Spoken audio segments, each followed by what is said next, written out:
Herkese merhaba. Yine çok işinize yarayacak bir bilgiyle karşınızdayım. Şimdi size tamamen ücretsiz olarak herhangi bir program kullanmadan Word, Excel, PDF gibi dosyaları istediğiniz herhangi bir dile nasıl çevirirsiniz? Bunu göstereceğim. Biz genelde Türkçeden İngilizceye, İngilizceden Türkçe'ye çevirmek için kullanıyoruz. Ancak her dilde bu yöntemi kullanabilirsiniz. Ve dediğim gibi %100 ücretsiz ve %100 program kullanmadan öncelikle Google Chrome'u açıyoruz ve buraya Translate yazıyoruz. Buradaki Google'un kendi sunmuş olduğu Google Çeviri'ye giriyoruz.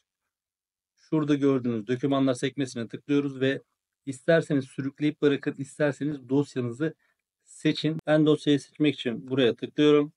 Masa üstündeki PDF'e tıklıyorum. Çevir diyorum.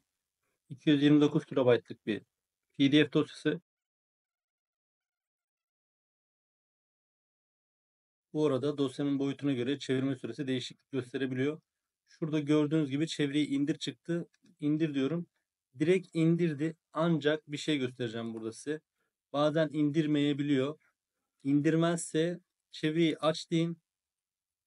Bu şekilde gördüğünüz gibi İngilizce çevirmiş durumda.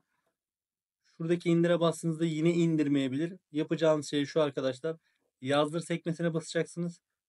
Burada yazılar vardır muhtemelen. PDF olarak kaydet dediğinizde indiriyor. Dosya boyutu yüksek olduğunda bu sorunla karşılaşabilirsiniz. Bunun da yolunu göstermiş olayım. İndirdiğim dosyayı da şuradan size göstereyim hemen. Çift tıklıyorum. Gördüğünüz gibi İngilizceye dönmüş durumda. Umarım faydalı bir video olmuştur. Kanalımıza abone olmayı ve bildirimleri açmayı unutmayın. Bir sonraki videomuzda görüşmek üzere.